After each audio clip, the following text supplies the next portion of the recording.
நமஸ்காரம். உங்கள் அன்பிற்கும் அபிமானத்துக்கும் உரிய வித்யாபுத்திர விஆர் ராஜா குளத்திலிருந்து பேசுகிறேன். இது என்னுடைய 229வது வீடியோ. இந்த வீடியோவில் என்ன பார்க்க போகிறோம்னா, நம்ம பஸ்மாவும் ரட்சையும்.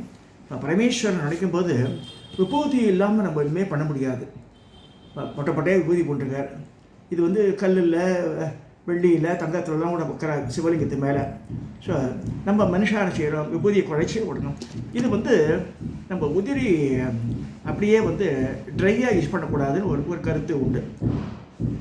ஆக்சுவலாக நீரில் விட்டு குழைச்சி பண்ணிட்ட கீழே விடாது. ஏன்னா ஒவ்வொரு துகளும் விபூதியிலேருந்து திருநீர்லேருந்து கீழே விழும் காலம் அது எத்தனை துகள் இருக்கோ அவ்வளோ பிறப்பு உண்டுன்னு நமக்கு. ஸோ ரொம்ப ரொம்ப கேர்ஃபுல்லாக இருக்கணும். கண்ட இடத்துல விபூதி போடக்கூடாது. கோவிலெல்லாம் நான் சபத்தில் இப்படி போட்டு போயிடுறேன். ஆனால் மகாபாவம். வாங்கிறது கம்மியாக வாங்கிக்கோங்க, அப்படியே தரிச்சுட்டுருக்கோ. இல்லைன்னா அப்படி மேலே பூசிட்டுலாம் தப்பு இல்லை, நல்லது. ஸோ இதில் நிறைய ரகங்கள் இருக்குது. உதாரணமாக இதுவாக சொல்கிறேன், ஜனங்களுக்கு புரிகிற மாதிரி. திருவேற்காட்டில் அந்த காலத்தில் போகும்போது விபூதியை கருப்பாக கொடுப்பா. சாம்பலில் தான் பண்ணுவாங்க. எல்லாமே சாம்பல் தான், ஒவ்வொன்றும் ஒரு விதமான சாம்பல்கள் இருக்குது. திருவேற்காட்டில் கொடுக்குற விபூதியை இந்த மஞ்சள் தண்ணி கொடுப்பா. அந்த விபூதி கொடுக்கறதில்ல. இப்போ அது கருமை நேரம் படைஞ்சிருக்கும். கருமாரியம்மன் கோவிலில் கொடுக்குற விபூதி அந்த காலத்தில் டாக்கிங் போட்டு ஒரு 10 வருஷத்துக்கு முன்னாடி கூட இப்படி தான் இருந்தது. இப்போ தான் வெள்ளை விபூதி இடம் தரேன். ஸோ ஒரு கோவிலுக்கு ஒரு தாத்பரியம் இருக்குது, அது மாற்றக்கூடாது. என்னமோ இப்போ நடைமுறை பழக்கங்கள்லாம் மாறி இருக்குது. ஸோ சுவாமி ராமதாசர் இருக்கும்போது அதை வச்சு அந்த மாதிரி செஞ்சார். அந்த பஸ்மம் எப்படி இப்போ நம்ம எப்படி இந்த பஸ்மம் தயாரிக்கிறான்னு பார்க்க போகிறோம். இப்போ இந்த இதில் எனது பஸ்மாவும் ரட்சையும் சொல்லிருக்கு. அக்னிஹோத்திர பஸ்மா, ஔபாசன பஸ்மா, சமிதாதான பஸ்மா, பிரஜாக்கினி பஸ்மா, இவைகளை திரிப்புன்ற தாரணத்துக்கு உபயோகப்படுத்த. திரிப்புன்றன்னா அந்த 3 பட்டை போட்டுக்கிறோம், அதுக்கு யூஸ் பண்ணலான்னு சொல்லிருக்கு. கோமிய சுஷ்கம் பவித்திரமான அக்னி சம்பத்தால் பஸ்மாவாகிறது. இந்த சுஷ்கம்ன்றது சாணி, அதாவது பசுமாடு போடக்கூடிய சாணி. எருமாடுது இல்லை, பசுமாடுது. ஸோ அதுதான் அது அக்னி சம்பத்தினால அது அந்த காலத்தில் என்ன பண்ணுவான்னா, இந்த சிவராத்திரிலாம் வரும்போது உருண்டையாக இந்த கோவோட அந்த சாணியை எடுத்து உருண்டை பண்ணி அதை புடம் போட்டிருப்பா. தனியாக பின்னாடி கொல்லை பக்கத்தில் வச்சுட்டு பண்ணுவாங்க. அதை அது ஒரு வருஷத்துக்கு உண்டான விபூதியை நடத்திடுவா. அதில் பச்சை கருப்பு வரும், நிறைய வாசனை பொருட்கள் போடுவா. சில பேர் போட மாட்டான், அது வேறு. இப்போ எந்தெந்த முகத்தில் ஈஸ்வரனுடைய ஒவ்வொரு முகத்துலேருந்து ஈசானம், தத்புருஷம், அப்புறம் ஈசானம், தத்புருஷம், வாமதேவன், சத்யோஜாதம், மகோரம், இது ஆர்டர் மாறி மாறி சொல்கிறேன். நான் சொல்கிற பழக்கம்னா ராமகிரி, சுட்டப்பள்ளி, ஆரணி, அரியத்துறை, சிந்தாமணீஸ்வரம், இது அந்த ஆர்டர் சொல்லி அதுதான் எனக்கு பழக்கம் எடுத்து. ஈசானந்த தத்புருஷம், வாமதேவம், சத்யோஜாதம், மகோரம்னு நான் சொல்லுவேன். ஸோ சத்யோஜாத முகத்தில் நம்ம வசதியாக சொல்லுவேன் அந்த 5. இப்போ சத்யோஜாத ஸ்வரூபத்திலிருந்து பிருத்திவி தத்துவமும், அதிலிருந்து நந்தினி என்ற பெயருள்ள கபில வர்ணமுள்ள கோ உண்டானது, பசு. ஸோ கபிலன்னா இந்த காமதேனு கலர் அப்படிலாம் சொல்லுவாள் புடவையில் கூட அந்த காலத்தில். அதுதான் அது. இந்த கோமயத்தால் ஏற்படும் பஸ்மாவுக்கு விபூதி என்று பெயர். ஸோ சத்யோஜாத முகத்திலேருந்து வந்த அந்த நந்தினி என்ற பசுக்களுடைய அந்த நந்தினியின் பல்ல அப்படி சொல்லப்படுறது. ஸோ அந்த மாதிரி பசுக்களே எடுக்கிற விபூதி பேர் தான் விபூதியின் பேர் பஸ்மாவுக்கு. அடுத்ததாக வாமதேவ ஸ்வரூபத்திலிருந்து ஜல தத்துவம், அது பிருத்திவினா அது பூமி, இது ஜலம் வாமதேவம். அதிலிருந்து உண்டான பத்ரை என்ற பெயருள்ள கருப்பு நிறமான பசுவின் கோமயத்தில் உண்டாகும் பஸ்மா பசிதம் என்றப்படும். இந்த பசிதம் வாமதேவ ரூபத்திலேருந்து இந்த பசு, அது கருப்பு கலரில் இருக்கும். அந்த பசுவிலேருந்து எடுக்கிற பஸ்மா பேர் பசிதம் என் பேர். இப்போ நம்ம கருப்பாக வெள்ளையாக நம்ம எப்படி திரும்ப கடையில் வாங்குகிறோம். நம்ம சில பேர் அது கிராமத்தில் சொந்த மாடெல்லாம் வச்சுருப்பா. ஸோ அவளுக்கு தெரியும் அது. ஸோ பசிதம் முதல்ல பார்த்து விபூதி, இது வாமதேவ மதத்தில் எடுக்கிறது பசிதம் பேர். 3வது அகோர ஸ்வரூபிலிருந்து தேஜஸ் தத்துவம், அதிலிருந்து உண்டான சுரபி என்னும் பெயருள்ள சிவப்பு நிற, சுரபின்றது ரெட் கலர் பசு, சிவப்பு நிற பசுவின் கோமயத்திலிருந்து உண்டாகும் விபூதி பஸ்மா. இங்கே தான் பஸ்மான்ற பேர் வருது. நம்ம ஜென்ரலாக பஸ்மா கொடுத்துட்றான்ற அப்படி இல்லை. சிகப்பு நிற மாடுலேருந்து வந்த அந்த சாணியில் பண்ணுறது தான் இது. அந்த ட்ரை பண்ணி அதை இது பண்ணி அக்னி சம்பத்தோடு பண்ணி அதுலேருந்து எடுக்கிறது தான் வந்து பஸ்மான் பேர். அடுத்து தத்புருஷ ஸ்வரூபத்திலிருந்து வாயு தத்துவம், தத்புருஷம் வந்து வாயு தத்துவத்தை குறிக்கிறது. அதிலிருந்து உண்டான சுசீலா என்ற பெயருள்ள வெளுப்ப நிரப்பான கோமயத்தில் உண்டான விபூதி ஷாரம் பேர். அது வந்து தத்புருஷ ஸ்வரூபத்திலிருந்து வாயு தத்துவம், அதுலேருந்து உண்டான சுசீலான்ற பசு, அது வந்து வெள்ளை நிற பசு, அதுலேருந்து உண்டான விபூதியா ஷாரம் பேர். அடுத்ததாக ஈசான ஸ்வரூபம், இது வந்து ஆகாஷம், அதிலிருந்து உண்டான சுமனா என்ற பெயருள்ள பல நிறமுள்ள பசு, கொஞ்சம் கருப்பாக இருக்கும், கொஞ்சம் வெள்ளையாக இருக்கும், ப்ரௌனாக இருக்கும், அது மாதிரி இருக்கும், பல நிறம் உள்ள பசு. அந்த கோமயத்திலிருந்து தயாராகும் பஸ்மாவுக்கு ரக்ஷா என்று பெயர். ரக்ஷானா ஈசான தத்துவத்திலே உண்டான பசு. அந்த பசு வந்து பல வர்ணம் உடையது.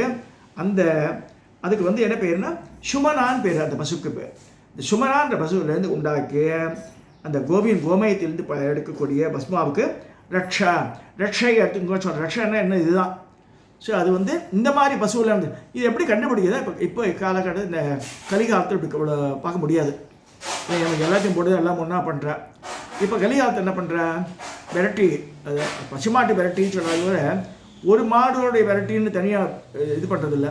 அப்போ கோசாலை நடத்துகிறவா தான் வந்து பண்ண முடியாது. நல்லா புரிஞ்சுங்க. கோசாலை நடத்துகிறவா அந்த சாணியை தனியாக சேகரித்து அதை வெரைட்டி தட்டி அது உருண்டை பண்ணி அதை ட்ரை பண்ணி அதில் பஸ்மா தயாரிக்கலாம். ஸோ நம்ம சொல்லி பண்ணலாம். அந்த மாதிரி அந்த மாதிரி கோசாலை நடத்துகிறவாட்ட கேட்டு பண்ணணும். அது கொஞ்சம் செலவாகும். நம்ம வந்து அந்த மாதிரி பண்ணுறதா இருந்தால் சொல்ல வரேன். இப்போ ஒரு 2 நாளைக்கு முன்னாடி I have in contact with a person. பேர் ரகுராமன், பேர் பிரம்மச்சாரி பையன், 30 வயசு மேலே. Is a BCom graduate and also சீகாரியம் ஒரு ட்ரஸ்ட் நடத்துகிற, which was started by Mahaperiyava அனுகிரகத்தில் ஜெயேந்திரால் ஆரம்பிக்கப்பட்டது. அது ஆரம்பிக்கும் போது அவர் முக்தி அடைஞ்சிட்டார். அப்புறம் பாலபரிவா ஆசிரமம் பண்ணி கொடுத்துருக்கேன். அந்த பையன் வேலையெல்லாம் எதுவுமே வேண்டாம். அவன் அப்பா இறந்து போன பிறகு கல்லடக்குறிச்சியில் இருக்கான். அவன் சாமவேதம், அவன் தாத்தா பேர் ரங்கவாதியான் பேர், பெரிய சாமவேத வித்வான் அவர் கல்லடக்குறிச்சியில். அவன் என்ன பண்ணுறேன்னு கேட்டால், அவன் எனக்காக இந்த ஆதி கைலாசநாதர் கோவிலுக்கு விளக்கு வாங்கி அனுப்ப சொன்னான் அங்கேருந்து. ஸோ 11,000 ரூபா 2 விளக்கு. ஸோ அந்த சாமி தாத்துக்கு பணம்லாம் வந்துடுது எனக்கு. அப்போது என்ன பண்ணணும்னா, கிட்டத்தட்ட 50 மாடுகளாக பராமரிக்கிறாங்க. கஷாப் கடை போகக்கூடிய மாடுகளை அதை ரட்சித்து மாடு மேய்ச்சிட்டுருக்கான் அந்த பையன், பிராமண பையன், ஹூ இஸ் அ கிராஜுவேட். வந்து இந்த சீகாரி இந்த ட்ரஸ்ட்டில் ஒரு நாளைக்கு 200 ரூபா இதுக்கே இந்த பசுக்கு வந்து புல் வாங்கி போடுறது, அப்புறம் வந்து அந்த கோ சம்ரட்சணத்துக்கு புல் வாங்கி போடணும், அந்த தவிட்டு புண்ணாக்கு அதெல்லாம் போடுறா இல்லையா. பர் பசு ஹி ஸ்பெண்டிங் 200 ருபீஸ். என்ன பண்ணுறேன்னா, காற்றுல யாரும் இல்லை, என் வீடே மாடுக்கு தான் கொடுத்துட்டேன், காற்றுலாம் இருக்குது. நான் என்ன காற்றால் ஓட்டிட்டு தாமிரபரணி நதி இந்த இடத்துல போய் மேய்ச்சலுக்கெல்லாம் விட்டுருவேன் அப்படின்னு சொல்கிறான் அந்த பையன். எனக்கு இப்போ சொல்கிறேன், இது மாதிரிலாம் நடக்குமா கலிகாலத்துலன்னு அந்த பையன் பண்ணுறான். என்ன அவன் கல்யாணம் பண்ணிக்கல. இதை சொல்கிறேன்னா, இந்த மாதிரி இருக்க ஜனங்க இருக்க, நம்ம கலிகாலத்தை ஒவ்வொன்றும் நடக்கிறது.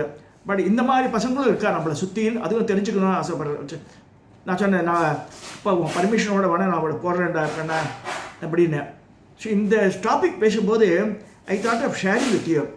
ஏன்னு சொன்னேன்னா, அவன் 2-3 இது போட்டிருக்கா, இந்த சீகாரி ட்ரெஸ் போட்டாலும் வந்துடும் அப்படின்னு. அவன் அது நான் பார்க்குறேன், கொஞ்சம் இருங்க. நிறைய 50 மாடுகள் மேய்ச்சிட்டு இருக்கான் ஆற்றுல. அவனே அழிச்சு போகிறான் மேய்ச்சலுக்கு. சாயந்தரம் தான் வரான்.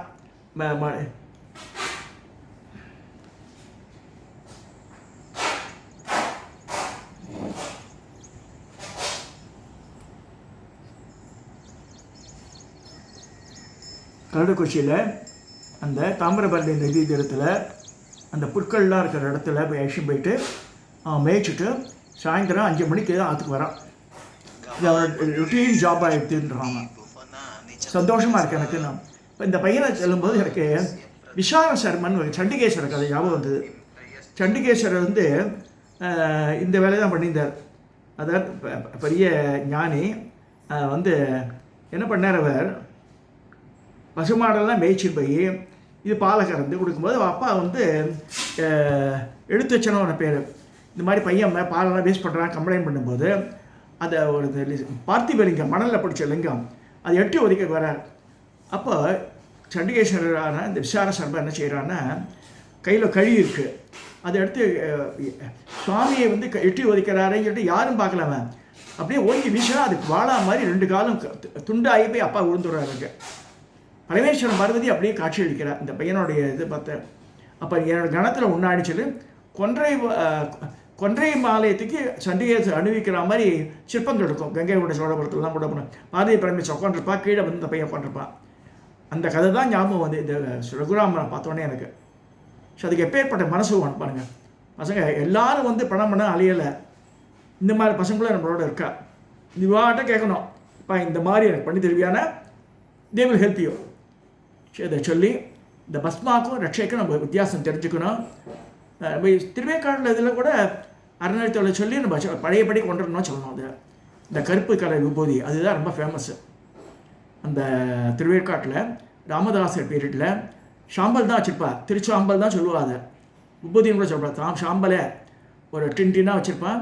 அதே மாதிரி மஞ்சள் கலந்த நீர் அது கொடுப்பா எல்லாருக்கும். இதுதான் வந்து ஒரிஜினல் பிரசாதமாக இருந்தது. நான் சொல்ல 30-40 வருஷத்துலேயே நானே நிறையா வாங்கியிருக்கேன். இதை சொல்லி இந்த பஸ்மாக்கும் ரட்சைக்கும் என்ன வித்தியாசம் சொல்லி அது எத்தனை விதமான விபூதி தயாரிக்கப்படுறதுன்னு சொல்லி நான் என்னுடைய இந்த 229வது வீடியோவை நான் நிறைவு செய்கிறேன்.